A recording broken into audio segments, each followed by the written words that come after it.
welcome back to my channel. Yes, I'm in my car blow drying my hair.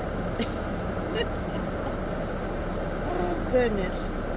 Okay, so y'all know that I wear my hair in a pixie cut or a spike cut or a wash and wear do. You know, I've worn it like that for at least since I had my channel. Yeah, I started getting it cut really short after I got my channel, so it's been 4 years. So anyway, you know, I haven't needed a hair dryer. So I just kept the hair dryer in my cabinet there underneath the sink, my vanity. So now that I've let it grow out, mainly because I don't want to be going into the shop. It's a very small salon that I use to get my hair cut, and you know, very compact, so I don't go in there very often.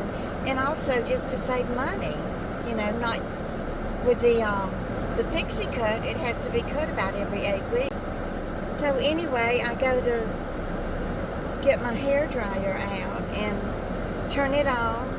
First I had trouble plugging it in, and it blew the circuit out. So I went to the breaker box and flipped the little switch back on, and my little night light in the bathroom was working, but when I went to turn the dryer on, it wouldn't turn on. So I thought, well, I wonder what's wrong with it, because it's been a good hair dryer. I've probably had it at least 15 years. It's a Conair. So I took it into the kitchen. I said, well, maybe, you know, there's something wrong with the switch. So I took it to the kitchen and plugged it in there, and it wouldn't work there either. So it would just go like it was trying to start. So I just threw it in the garbage. So I have to go to Walmart today and buy another hair dryer. But I thought, you know, at least the sun is shining today, and it's in the 40s.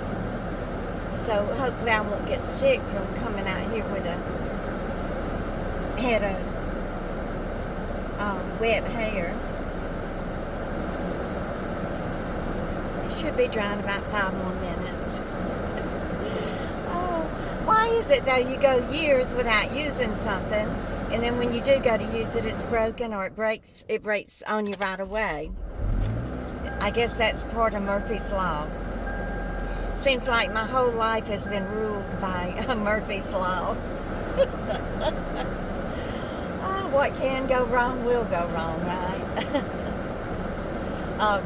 When I was the nanny for Dr. Corruption and the Devil Wife,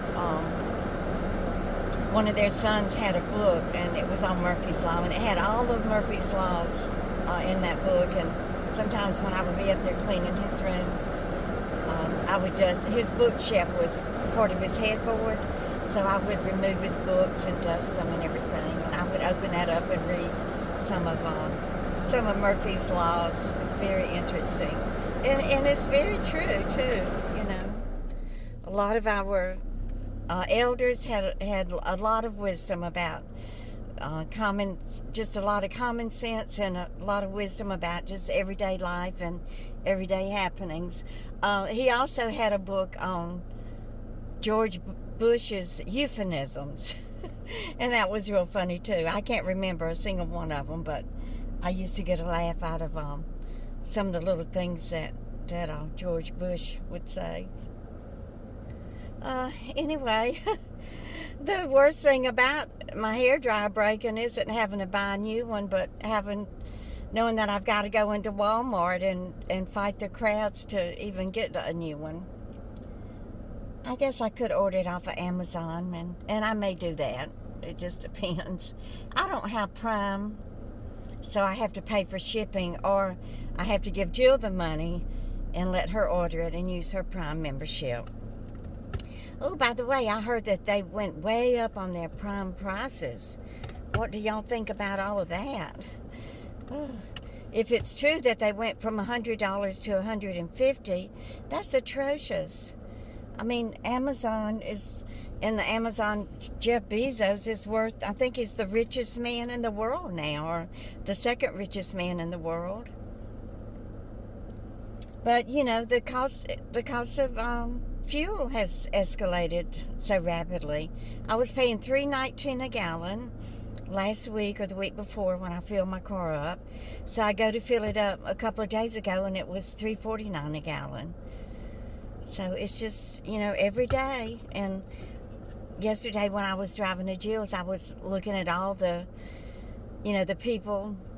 Most of them are like in their 30s, 20s, 30s, and 40s who are commuting to work. And I'm sure they're parents with children at home, and young children, and teenagers, and even college-age children. You know, they have to get to work. They've got to earn the money to take care of their children and pay the college tuition and just provide for their families. And the taxes here in New York are so high. I mean, it's just very hard to make a living here and earn enough money to stay afloat.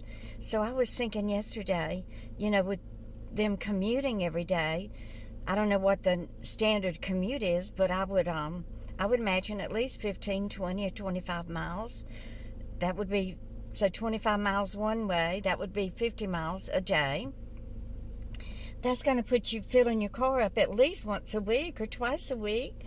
So if the wife is working and the husband is working and it costs $50 to fill your car up, both cars, that's going to be at least $100 a week just for fuel. I mean, that's outrageous.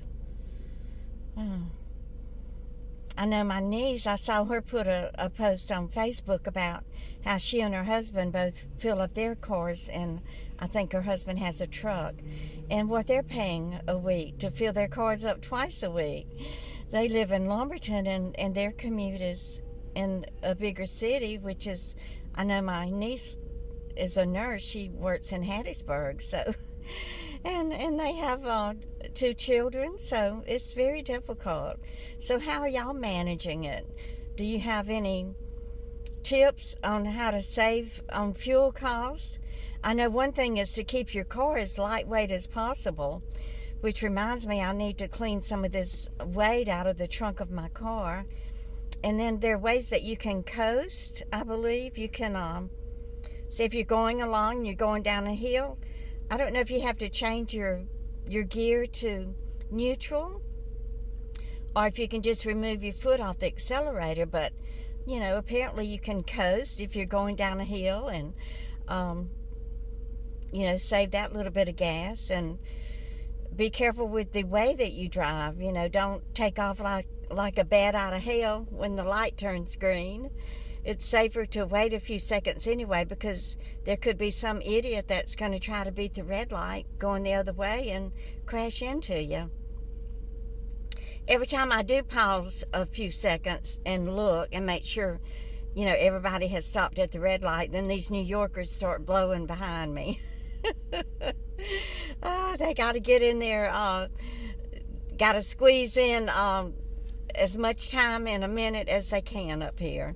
And that's okay. I don't mind. I love living in New York, and I wouldn't change it for the world, even though I do have some little remarks to say about y'all sometimes.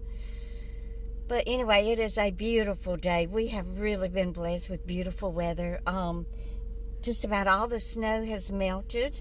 See if you can see it. Yeah. See, this part here gets a lot of shade, so it's going to take it a few more days to melt.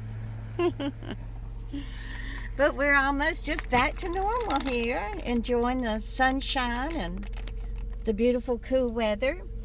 So I hope all of y'all are doing great. I hope that your weather is beautiful where you're living. But don't forget to give me a thumbs up, and don't forget to share.